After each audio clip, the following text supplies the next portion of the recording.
Anybody who can use a router freehand to cut some concentric grooves for this little box can surely land a drone onto it. Well, you would think so. Yeah, not so easy as it looks.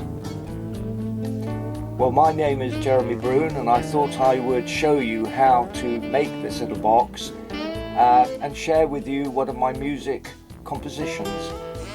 Enjoy.